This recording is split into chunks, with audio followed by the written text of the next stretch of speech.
Hello and welcome to a very special episode of the Sal Licata Show, Subway Series edition, featuring one of my favorite managers of all time, the great Bobby Valentine. Bobby V, thanks for taking the time. A pleasure to have you on the show. Nice intro, Sal. Thank you. Great to be with you, dude.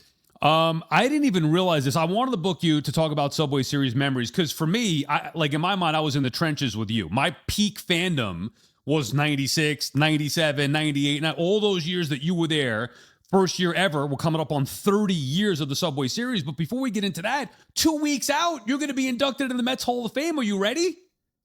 I'm not ready. It's crazy, between the people who want to come, coordinating with Mets and the New York Mets. I will be ready, though. And we have a mustache night on the 29th and an induction on the 30th. I am stoked. All right, you have a speech planned, or you're just going to speak from the heart?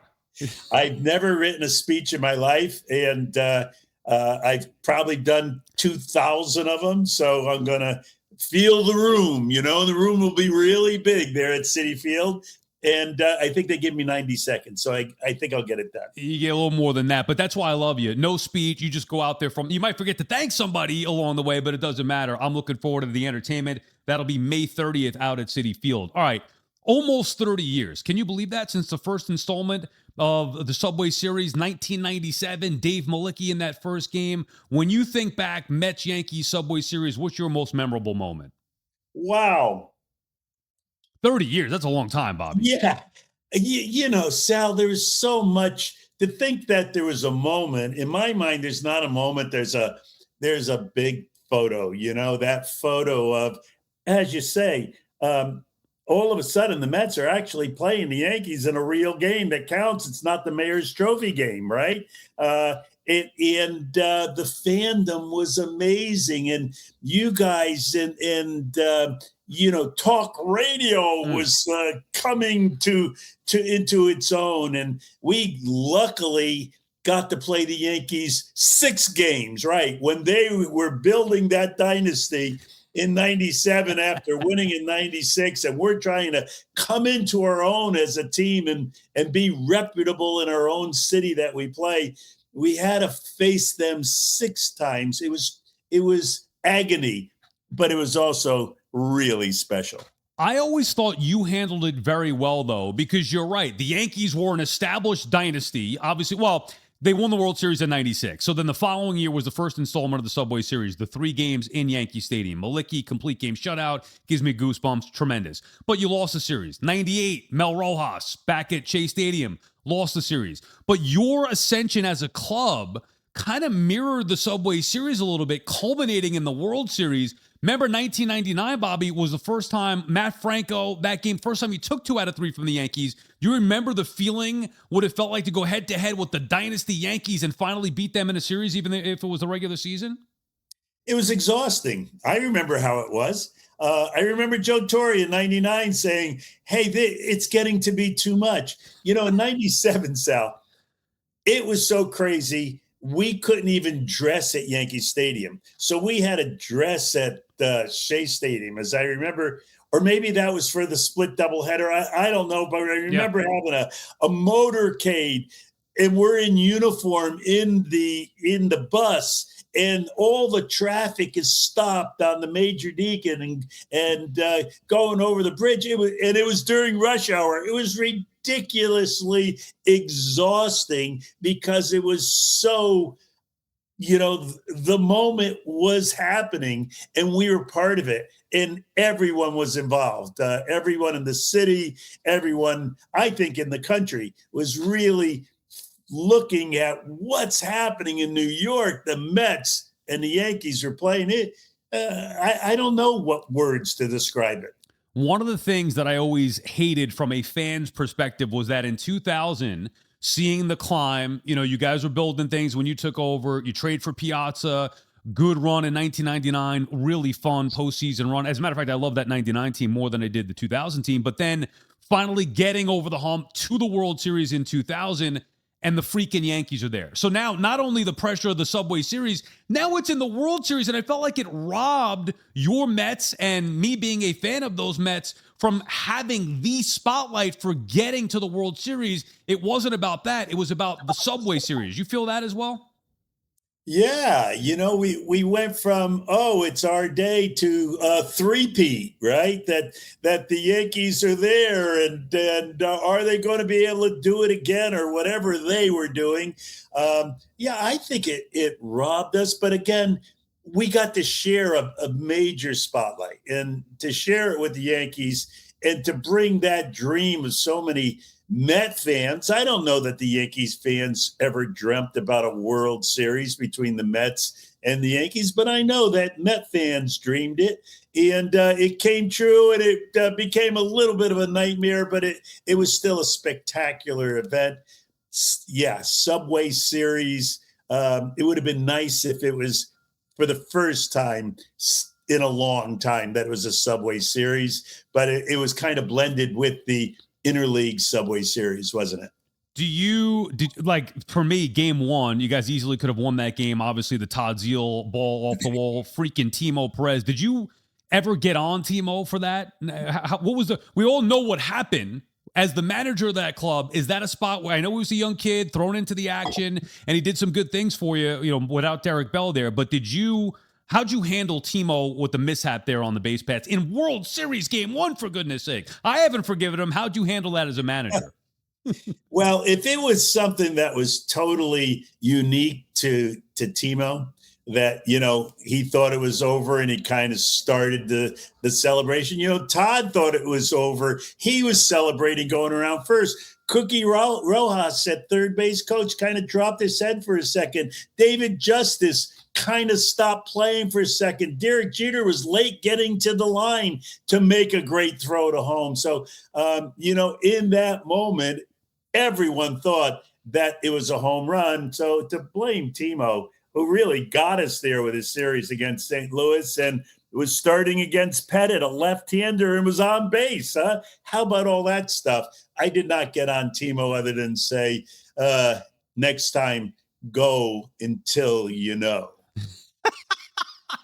That is perfectly said, and you're right. It's actually sad that he's remembered for that when he was a big catalyst in getting you guys to that point. Game two, I was there in uniform, but like my uniform in my jersey in the second level at Yankee Stadium. And the reason why I tell you that is because if I were anywhere closer to the field, I myself would have jumped onto the field and attacked Rodger Clemens. I know it's been talked about ad nauseum here. We're talking about 26 years later now at this point. Yeah.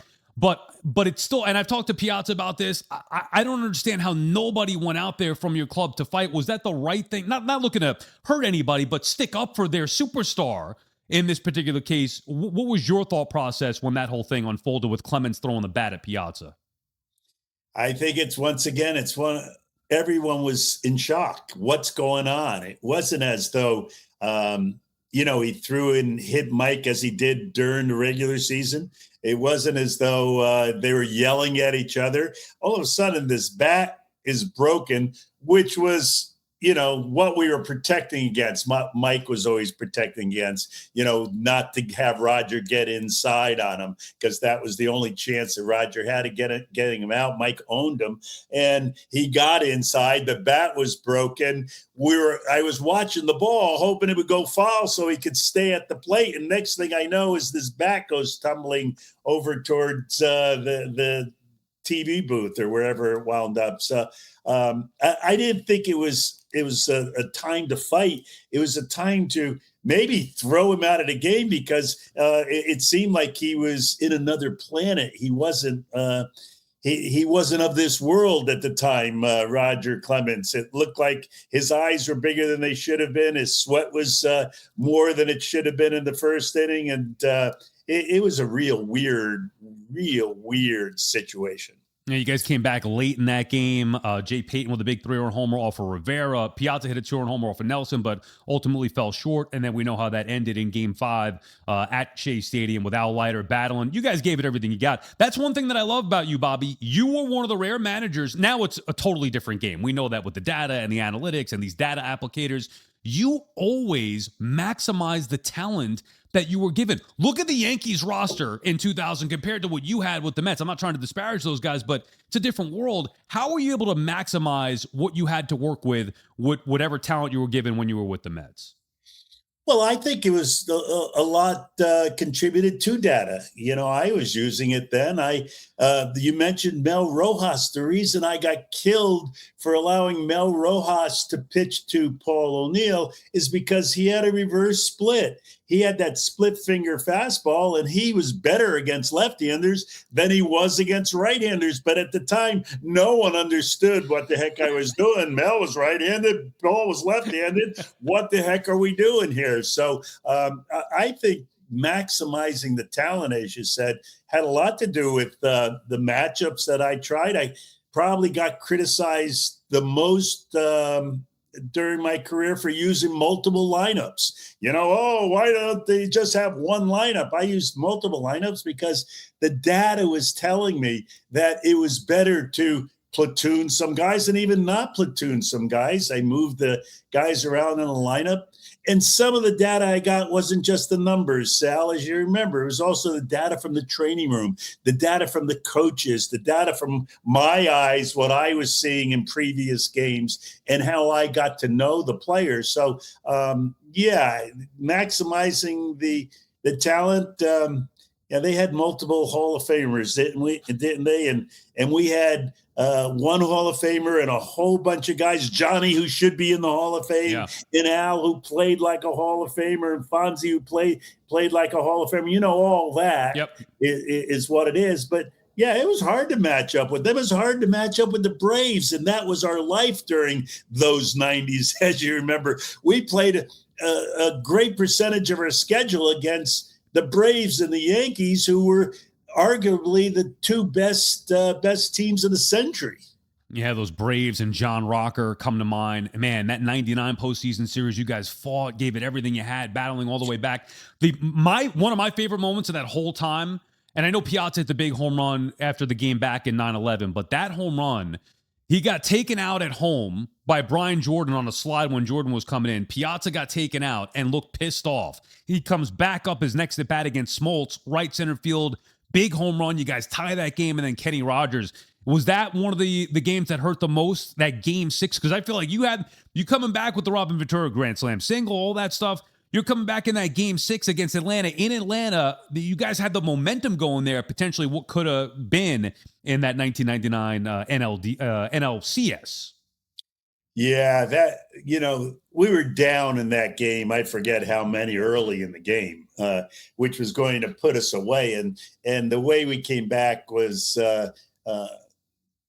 spectacular. And you mentioned that you love that 99 team because of games like that is why I think I love that 99 team also. And the idea of, Andrew Jones coming up who, didn't hit changeups very well and hardly ever walked. He had over 700 at-bats. I think he walked about 50 times. To think that game would be lost on a changeup that he took on 3-2 and walked is mind-blowing for me. And, if we won that, I think we win Game 7 only because the baseball gods would have been really on our side. You could feel the momentum. And what the hell happened with Bobby Bonilla and Henderson? What were they, playing cards or something like that? I don't remember that at the time. That did come out. They were playing cards in the clubhouse. Was that abnormal? All those side stories is amazing. Yeah. Because of talk radio and because there are so many great reporters following both teams, and there's such great interest in the Mets at that time and the Yankees, every story was a big story. And, that was a big game, a big game on the field and a big game in the clubhouse from what I gather. I think it was a double or nothing on a series match of heart games between Bobby Bo and Ricky. And Ricky was giving Bobby a chance to go double or nothing on the 30,000 that he lost during the season. So that was a big game. All while this game is going, Game 6 of the NLCS. What the hell? It was at the end. It was extra innings. They were both out of the game, and I guess they were watching it on TV. Maybe. Brutal. I don't know. not only I have no idea about that. You can imagine how not into the clubhouse I was. I was on the field. I was looking at the field. I was dying with the bases loaded. And I guess when somebody came in after the game, they saw that they were still playing cards or just finished playing cards. Or I don't even know how the story came about. Fascinating behind the scenes there. All right, couple more, and we appreciate your time. Couple of quick hitters here before we let you go. I loved you as a manager. I thought you did a great job with the Mets, obviously going to the Hall of Fame, as we mentioned, a couple of weeks from now. But to me, what stands out is something bigger than what you did as a manager with the Mets. Your work with 9/11. I know the Yankees did some stuff too, but you were front and center, and I just felt it was different, that it meant so much to you and your ball club doing all that you have. It's going to be 25 years this September, Bobby, since that happened. Just speak to how much it meant to you to be there front and center and helping with you and your ball club and the entire Mets organization during 9/11. Well, it was a call to duty, that's for sure. And it meant a lot. I gave my heart and soul. So did so many of our players. So did Jay Horwitz, who was the conductor of that entire event. If there was something that Jay felt needed us, we were there, and it was under his direction. But, I had a personal situation. I had friends who, I guess, one who was a jumper and others who lost their lives there. And I worked hand in hand on a daily basis with the commander-in-chief, George W. Bush, when he owned the Texas Rangers and I managed. So, I felt that there was something to be done, and I had to do as much as possible. And it was actually too much. Obviously, I probably burned myself out from both ends, but I did what I did best in life, and that was just doing it, and so did so many of the guys and so many of the people of New York. And of course, the Yankees got to the World Series, which was a great thing for New York that year to just feel the pulse of the New York baseball teams in the World Series. I think that's certainly something where you always will be remembered for that. That's something to look back on and be extremely proud of. Yes, great manager, but look what happened during a time of crisis. You guys were there front and center. I know that that's the expectation, but still, I think you personally and your ball club and the Mets organization certainly went above and beyond. All right, I got three quick hitters here. I'll start with a soft one for you. You mentioned the disguise before. They're giving away the disguise. Do you like being remembered for that disguise in the dugout that time? It's great to be remembered. Period. Okay. I was thinking I know. Well, I get it, but you were a legit manager, obviously a good player before the injury, all those different things, and then it's like, oh, the disguise, haha, Bobby V. I was like, I wonder if he likes being synonymous with that disguise. Well, all I could say is, if it's synonymous with doing everything I can to entertain and do everything I can to try to win, then it's okay. I felt that part of my job was to entertain the fans as much as I could. And, I had to entertain the players there that day, because it wasn't a good situation that turned into an amazing situation. Best defensive player you've ever seen? Wow. Ray was the most spectacular. Andrew Jones was the best that I had a fight against every day. And, the most underrated was John Olerud. I thought that John at first base, what he brought was the idea of range at the base. And I don't mean with his feet going into the hole to get the ball, but I mean, when he got there, his body stretched out the exact maximum way to receive balls from the infield. That's why we had so few errors. I mean, Fonzie was great, Robin was great, Ray was great, but John in the receiving end really put that entire group together. I love John Olerud, and I love Todd Zeile, and personally I've become friends with Zeile. I love him, but Olerud in 1999, he was a machine. He got on base all the time. He would hit with power. And as you mentioned, underrated glove. I asked you that specifically because of Ordonez, because I've always said he's the best I've ever seen. I mean, when he was at his peak, Ray Ordonez was making spectacular plays. All right, I'm going to end with a little bit of not even a bone to pick, just a question. You were an expert with Japan, right? I trust your scout, your ability, your eyes, your baseball acumen, all that. I'm second to none. In-game manager, tactician. How did you not bring Ichiro to the Mets? You had insight to him, I'm sure. How did Ichiro not end up with the Mets under Bobby V? Yeah, that was one of the times that my heart got torn out because I thought I was a good evaluator. I thought that my opinion mattered. And, I was up front and center on that one. And I saw him in 95 personally, not on film, not in the stands.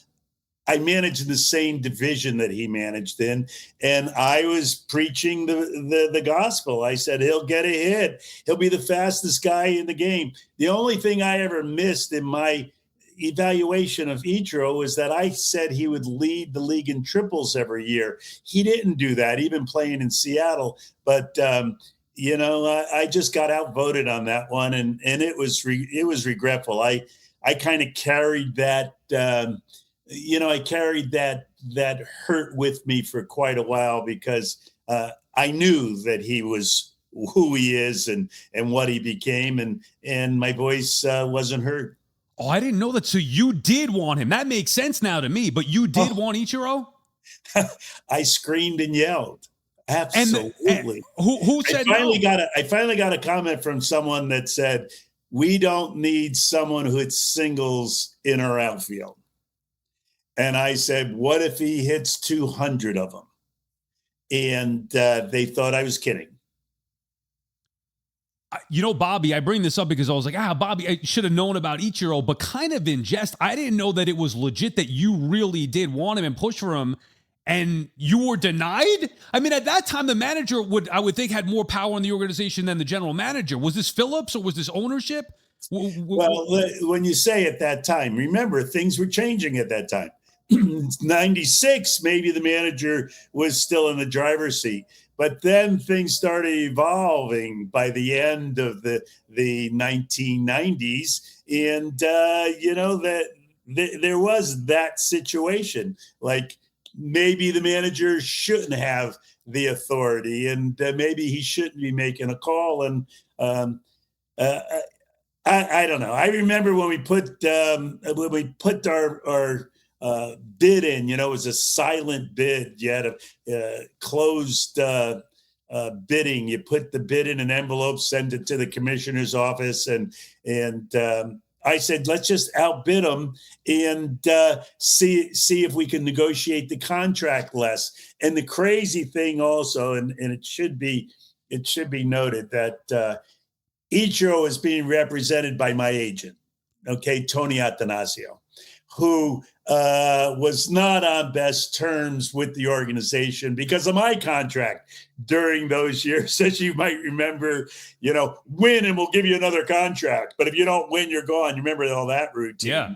So I think that had a little something to do with it, where someone in the back room might have said, oh, he's just trying to make his agent some extra money. I'm not sure that comment was ever made, but I kind of smelled it at the time. But what I'm hearing here is Ichiro could have and potentially should have been a Met because of your insight and expertise into watching him in Japan.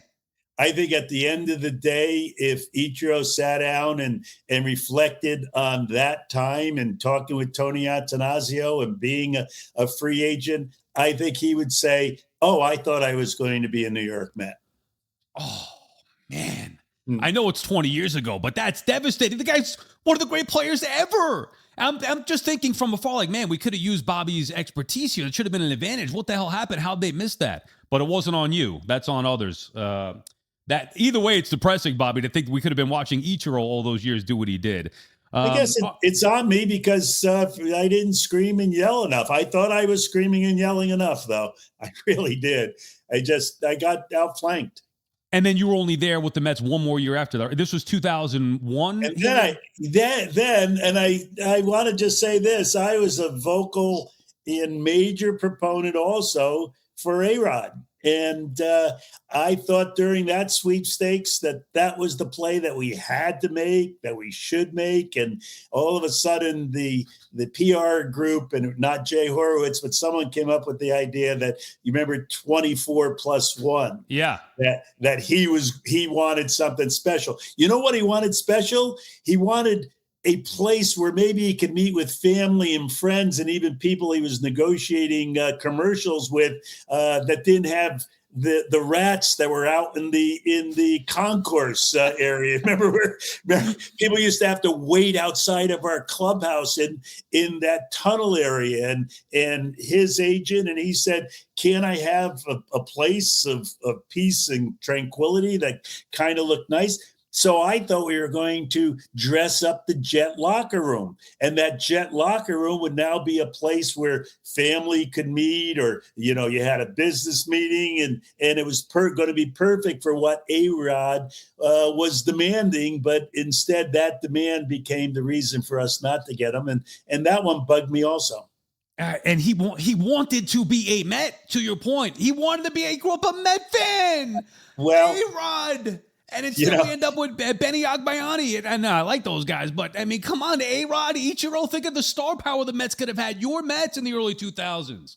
Oh. Well, that would have cost a lot of money. And it came with a lot of baggage, as we know now. But I thought I could handle it. Mike was okay, to handle it. Al Leiter was going to be okay. Johnny Franco was going to be okay to handle it, I believe, as I remember talking to some of the guys, and, that one fell through the cracks too.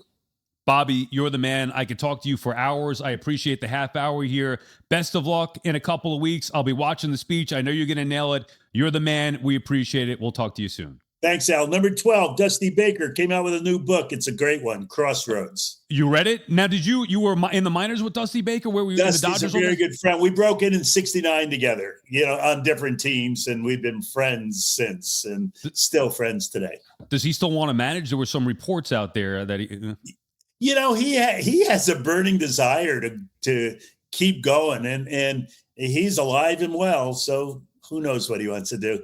What about you? You seem spry. You ever think about game? I know the game is now. It just got. It's early in the day, Sal. This isn't night work. I had enough of that night work stuff. You're the best, Bobby. We appreciate your time. Sal.